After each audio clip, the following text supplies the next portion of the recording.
that doesn't necessarily make you a success. Success happens over time.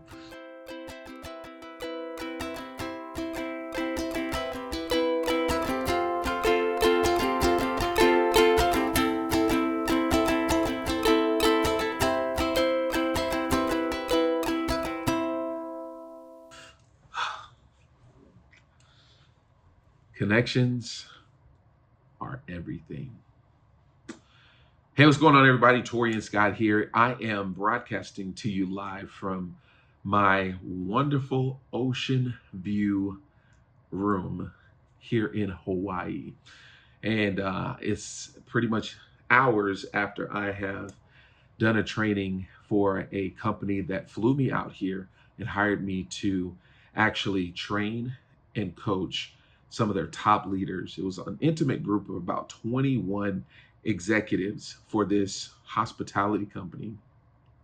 And we talked about purposeful leadership, and we talked about how to discover purpose, how to develop your potential, and how to dominate in their place of leadership, and so many wonderful things. But this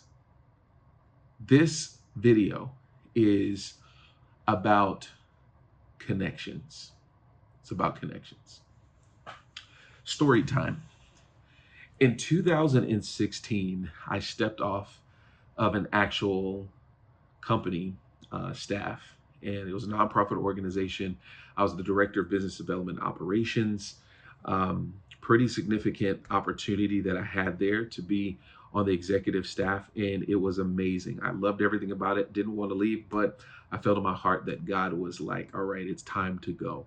And I stepped off of staff in June 15th, 2016, and I was unemployed. Had business, some business on the side, but not anything that would sustain a family. And anyways, I decided to go after sales. And so I started in sales doing some level of consulting. I was doing consulting for companies and organizations who wanted to raise funds. I fell in love with the process of raising funds for the previous organization. I said, you know what? Let me try my hand at it at some other organizations as well. And so anyways, long story short, ended up getting that job, and it was a commission-based opportunity, and I have to do a whole nother video on that. But anyways, that didn't end up working out because that company was actually acquired by another company, and I was right in the middle of starting Harvest International Church. And the company that acquired that company that I was working with and working for, they decided that if they were going to take you on as a consultant underneath this new umbrella, that you had to have that as your only source of income. You could not have any outside sources of income. That had to be your main gig. Well, I was just starting Harvest International Church, and I felt in my heart that that's what I was supposed to be doing. And so therefore I had to let that thing go. And so I am now full-time as a pastor, 2016. And I don't have any income outside of the little bit of money, and I'll talk about the little bit of money that the church could afford to give me. Rising cost, rising cost of living, rising rent, all of those different things are on the uprising during this time. Trying to figure out how I'm going to make it, how I'm going to make things work. And so I said, you know what? Let me just go back to what I know. And it was confirmed by God that I needed to focus in on doing Harvest International Church and marketplace ministry. See, that's what I was sent to Harvest. So that's what I was sent to Southern California to do, to start a church planted in Orange County and to do marketplace ministry. And it took me about maybe well on like 4 or 5 months to really settle it in my heart that God was saying, I want you to stop working a job, and I want you to develop what I put on the inside of you to develop, which was Masters in the Marketplace, Master Advisory Group, all these wonderful brands that he put on my heart to do. He said, I want you to actually produce these things. So 2017, I was at a mastermind with a few of my friends. Some of them are very, very high powered individuals, and very, very high earning individuals. And so we're in Newport Beach at one of my friends' offices, and there was probably about maybe six of us in the room, and we were just going around just talking about all of the different things that we do and all of the different things that we wanted to do coming into 2017. But when it came around to me, at that particular time, Masters in the Marketplace was only a concept that I had just started maybe 2 years prior, and it was only to help entrepreneurs start up and do business God's way. It was only designed for those entrepreneurs who wanted to start businesses. It had nothing to do with scaling businesses, had nothing to do with getting better at work or anything of that nature like it is now. But it only focused on the entrepreneurial starting component of an entrepreneur's journey. So, anyways, so we're getting around to me, and they asked me the question. So, what are you going to do for Masters in the Marketplace this year? I said, I'm really kind of getting a little burnt out. I don't know that I still like doing the entrepreneurial training and coaching like I was doing, like the startup aspect of it. Because what would happen is that I would get to a certain place, and the people who said that they wanted to be entrepreneurs, either they could not afford my coaching, or they just couldn't. They couldn't start. They couldn't finish. I mean, they started the whole process, but life started getting in the way. Life started lifing, whatever the case is. And so I began to talk to them about this and some of the frustrations. And one of my friends leaned over to me after I finished talking, and he said this in front of the whole group. He was like, Torian, let me ask you this question. Who's actually sticking around when you're talking about how you do not like the fact that these entrepreneurs, they kind of come on and then they fall off, they come on and then they fall off. They only go to a certain extent. Excuse me, my eyeball is itching a little bit. And so let me ask you this question. Who's actually sticking around? Who's actually requiring more of your time? Is it the entrepreneur or is it the executive? And that was a breakthrough question for me because I had never considered it before. He said, is it the entrepreneur or is it like the people that are in this room? He said, just think about it. Over the last 24 hours, who really have you spent the most time with? The entrepreneur, the one who's trying to start a business, or the entrepreneur who has become an executive who's already in step with their vision?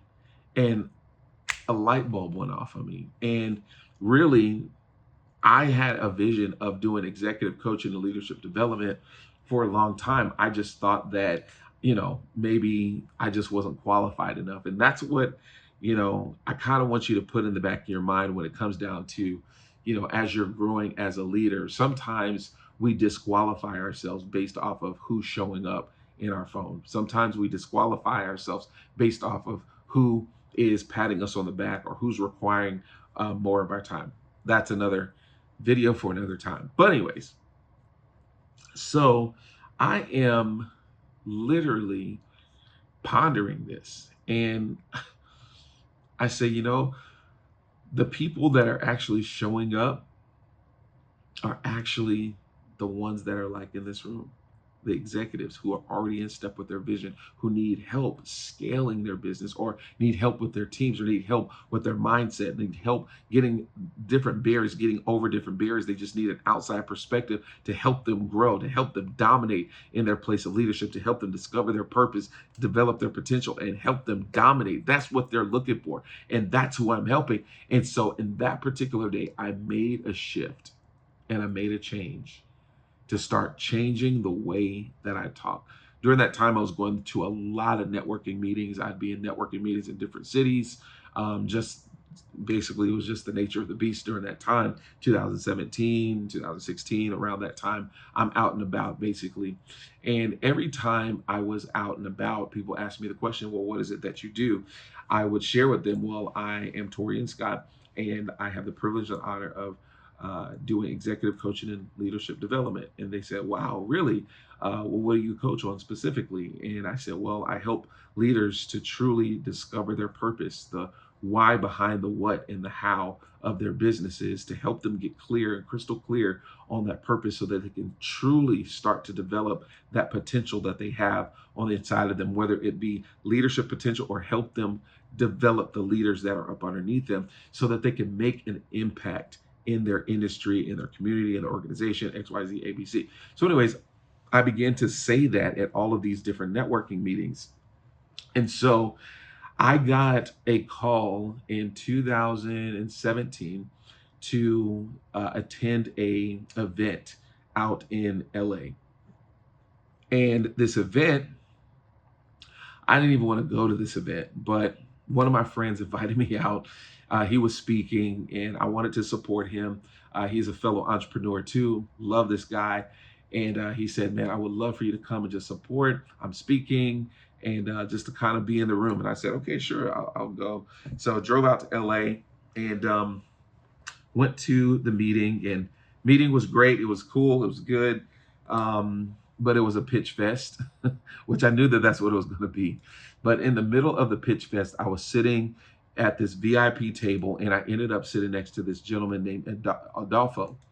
Um, and so me and Adolfo started hitting it off a little bit. He began to tell me about his business, and I told him, he asked me what I did. Of course, I said I do executive coaching, leadership development. I said, but also I've been in the fundraising space. He said, really? He said, I'm looking for someone to help me fundraise for this particular project. I would love just to stay in contact. I said, okay, great. We stayed in contact and all those great things.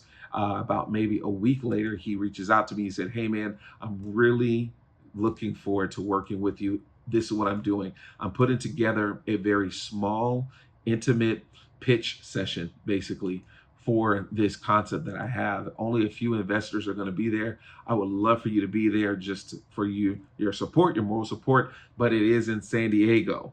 Now, you got to understand, San Diego, I live about 2.5 hours from San Diego. So I'm like, and it's going to be at night too. Uh, so I'm trying to figure this thing out. I was like, okay, do I want to go? Ended up going, and I ended up basically having a wonderful time. Ended up meeting great people, but I ended up meeting another guy by the name of Greg. He was a connection, and we were talking about fundraising, and he said, man, I would love to have you come out. This organization that I am the head of, I would love just to kind of for you to tour it, and you just kind of see the vision. He said, I really want to grow some finances for it, and I think that you can help. I said, absolutely, no problem. So once again, in a couple of weeks, he invites me out to come and hang out with him at this very exclusive, when I say very exclusive, I mean very exclusive networking group that they have. I mean, the cost to get in this thing is astronomical, and they're able to bring an actual guest. So anyways, so once again, I make the 2.5 hour trek down to San Diego, and I ended up touring his organization, which was absolutely great. But we went to this networking session, and it was absolutely intimidating. Absolutely intimidating. I've never been around that many powerhouses in one room, and it was a lot of them. I'm talking about, my goodness, all these tycoons. I can't even tell you. I mean, I can't even name them all, but absolutely amazing. And so, a part of the networking was for you to actually meet new people. Intentionally, they intentionally forced new relationships and new conversations. And so I get separated from Greg during this particular time, and I get taken to another room, and I'm sitting at a table with 8 other executives. And so we're going around and we're talking and all of those different things, and telling each other what we do, who we are, and what we represent. And anyways, it gets around to me, and I'm talking about, pretty much a recent shift that I had from the organization into what I'm doing now.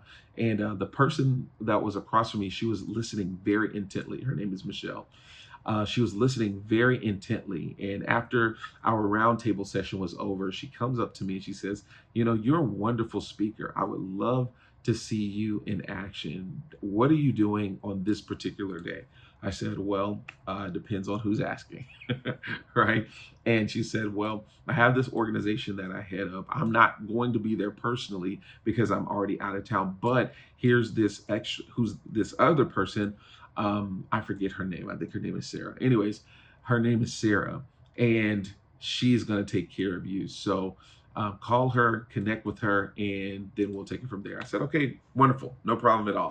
Another connection, right? As you can see, there are different connections that are happening around along the way. So Newport was a connection, then LA was a connection, then I went to San Diego, there was a connection, then I'm invited back to San Diego, there's another connection that leads to another connection, right? Now, this person says, hey, we want you to come and speak, and it's an executive coaching session. We do it, or not executive, it's an executive networking opportunity. Only executives are invited to this, and we want you to present something. It just has to be something. It could be leadership, it could be anything. I forgot what I actually presented, but I said, okay, no problem, no problem at all. Now, when it gets down to the fee now of what I charge, I had never really had an opportunity to grow that part of my business because it's so brand new, right? So I don't know what to charge. See, now you got to understand, like I had been speaking for I can't even tell you. I'll be so embarrassed to tell you what I used to be speaking for. But let's say that Sarah invited me to come and speak, and I accepted a very, very low. Now, this is 2017. So please, for those of you who are watching, my fee is way higher than this now. Way, way, way higher than this. Okay. But she asked me to come and speak, and she said, could you come and speak for $300? I thought about it a little bit, and I said, sure, I'll come down and speak, because of course I had such a great connection with Michelle, who was a result of Greg, who was a result of Adolfo, who was a result of my friend, who was a result of my other friend who asked me, who do I really want to serve, entrepreneurs or executives or entrepreneurs who are already in step with their company or their organization. So anyways, so I honored it. I drove another down. Now that's 3 times down to San Diego. This is the equivalent of 15 hours invested into San Diego. I only got paid $300 for this speaking engagement. Sorry, my phone died. So I have driven down to San Diego 3 times, invested at least 15 hours of driving time, and I only got paid $300. So about 2 months later, a lady sends me a message, and I get it and I read it. She's the vice president of a credit union, and she was in the audience that particular day. She didn't get a chance to meet me. She had to leave out, but she got my contact information. She enjoyed my presentation, and she said, I would love to have this man come and speak to our executives. I would love to have him come and do a session for us. And so anyway, she reached out to me, talked to me, and I remember we had a wonderful kickoff meeting, and it got down to the fact that she wanted me to come and speak to some of her executives. Then it got down to the money aspect. Now, once again, I have not been paid more than $600 for speaking at any given time at that particular time. And I don't really know how to I don't know how to price this, right? And I had plenty of conversations with some of my coaches, and they were like, well, just set your price. And I'm like, okay. And I found out that when you set a price, it's really about what you believe that your value is for that particular time. And so there's no real um, way to decipher it except for what you feel comfortable with. And so anyways, my comfort zone had not exceeded $600 to speaking engagements, and largely because most of my speaking engagements came from nonprofit organizations, ministries, churches, and the like. And so you really weren't charging, because I don't charge for the gospel, or especially if I'm preaching, or if I'm teaching or facilitating something. I don't charge for the gospel. But if they're gonna ask me to come and train, that's a different story. So, but I had not spoken more than $600, and those are honorariums. So it wasn't like, oh, I said $600, then you can then I'll come. I've never done that. So the reality is, I don't know how to price my stuff. I don't know what I should be charging. I know what some of my mentors are charging, but I don't think that I'm on their level. So I dare not even try to do that. And I had never in my mind fathomed to be able to earn that amount of money just for an hour of speaking. So, anyways, we get down to the money conversation, and she asked me the question, well, what do you charge normally to come in and speak? And so one of the things that I learned, and it's a question to a question. They asked the question, well, what do you charge? You ask the question, well, what is your budget? Okay. So I asked the question, well, what is your budget? What you've done this before? You said that you've done this before. What do you allocate for your particular speakers? And then we can determine and decipher if this is something that's going to work for you, or it's going to work for me. Now, in my head, in my mind, I was trembling at the fact of even charging $1,000 in my mind. Okay.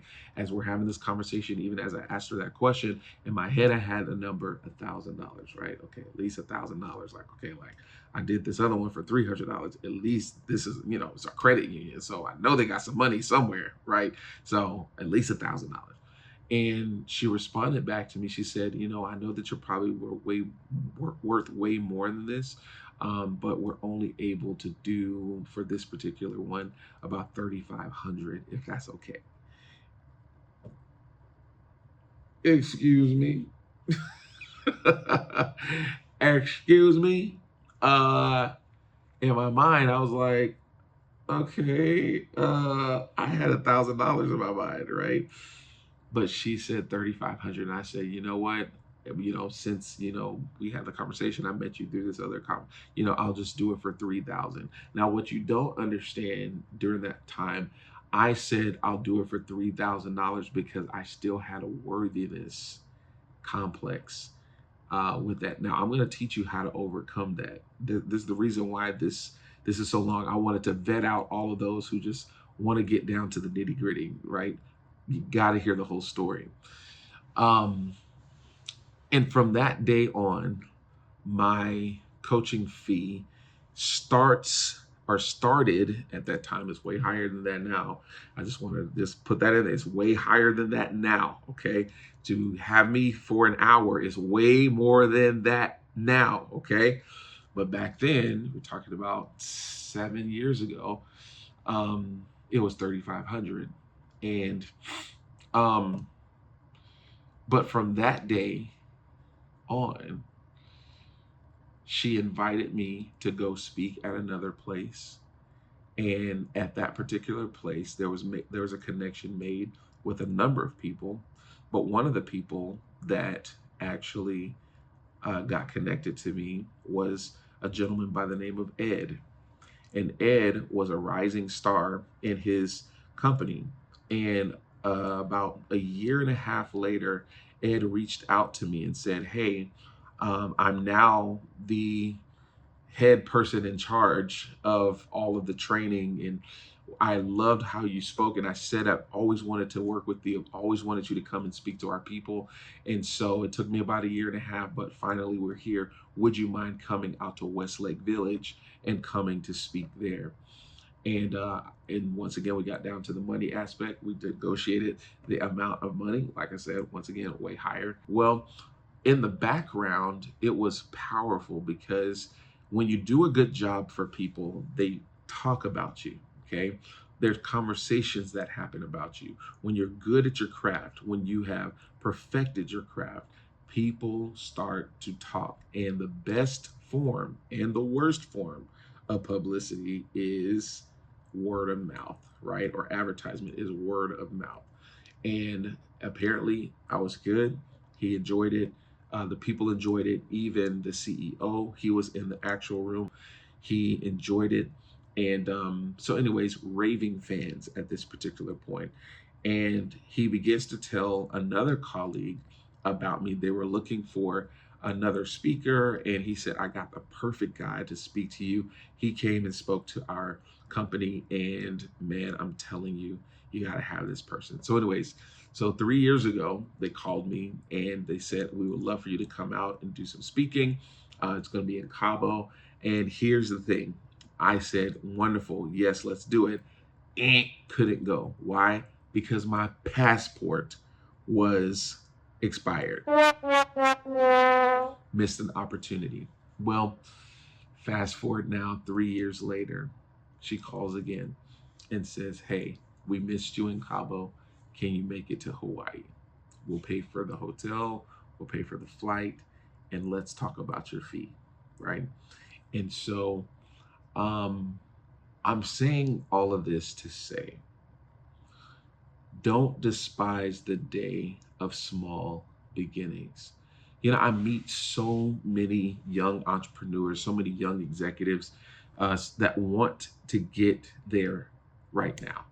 They want to be earning millions of dollars now. Can you earn millions of dollars now? I think the technology and the way that the world works now, it's way easier to become a millionaire, multimillionaire online than it was 20 years ago for just the average person. Before, you had to have intel information, inside information, in order to get ahead of a curve that was coming. But now technology has really made everything a level playing field. COVID did that for everybody. Everybody started back at zero 5 years ago. So anyway, so I'm not saying that you can't make the money overnight, but you can make $1 million overnight, but you don't become a millionaire overnight. You don't become successful overnight. You can have the accoutrements of success, cars, houses, rings, watches, uh, trips, luxury stuff, whatever the case is. But that's just stuff. That doesn't necessarily make you a success. Success happens over time. Success is the progressive realization of a worthy ideal. He says, success is the progressive realization of a worthy ideal, which means that I am persistent in a pathway that is going to not only serve me, but it's always going to serve someone else. It is a progressive realization of something worthy, something noble, a product, a service, some type of thing that helps benefit all of mankind as a result of it being in operation. That's when you are success. Another mentor told me this, that God did not call you to be successful, He called you to be faithful. See, your faithfulness you can control. Success is up to God, whatever that success looks like for you. So I meet a lot of young people. I meet a lot of executives. I coach a lot of people still that aren't necessarily so young that want the results yesterday. And I meet so many people who are not willing to sow their gift, maybe for less, in order for the gain. They're not willing to go with a loss temporarily for the gain. Now, there's no way that I could know that $300 over the years would 55x my income from that moment to this moment. 55x it when it comes down to fees and all of those different things. And you can do the math if you want to do the math. I guess you could probably do the math. There's so many smart people on here, but that's what it starts off at now, right? But I would not have gotten here if I did not go there. And I wouldn't be sitting in this beautiful room with my bed not made because I didn't have room service. So whatever. Actually, I was preparing all day. That's the reason why I didn't have room service, because I was in my room preparing presentation, all those different things. And I was like, I don't need anybody to make my bed. I'll make my bed. But I didn't get here in this beautiful, amazing room in Hawaii because it happened overnight.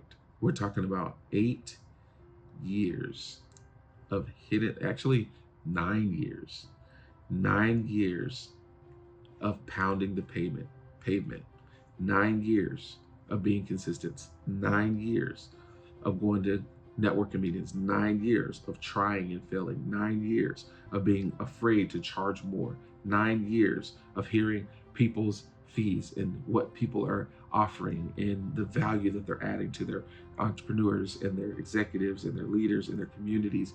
9 years of doing that. But I always like to say this,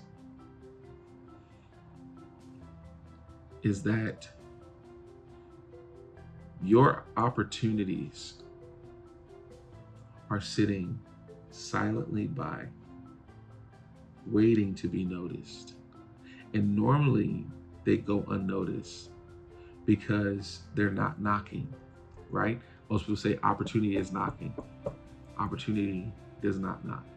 It sits silently by, and it normally goes unnoticed because at first it looks like an unfair exchange. I learned that from one of my very first mentors and pastors, Dr. Ivy Hilliard. He used to say that all the time. So don't miss opportunities because they look like it's going to cost you more. 15 hours going back and forth to San Diego, only speaking for $300. Taking another $500 off of the fee that was given to me because I didn't have, that was too much money for me. My comfort zone had not increased at that particular point. And so what I want to share with you today, and I hope that you really take it to heart, don't despise the day of small beginnings. There are opportunities that you do not know that are connected to the opportunities or the small opportunities that look insignificant right now, but they're going to create major results. Never in my mind would have ever thought that that $300 would turn 9 years into getting flown out to Hawaii to speak for 2 hours, to be in a luxury hotel, to have an ocean view room. I never would have known it. So what opportunities are awaiting you, but you're going to miss out on them because you don't see the value in the opportunity that's in front of you? That's the question. So would love for you to follow me on this journey. If this was of value to you, I would love for you to like, love, subscribe, leave a comment, and just let's keep this conversation going. This is Masters in the Marketplace, and this is Torian Scott saying aloha and whatever else they say to say goodnight when it comes down to Hawaiian. I'm so sleepy. All right, y'all. Peace.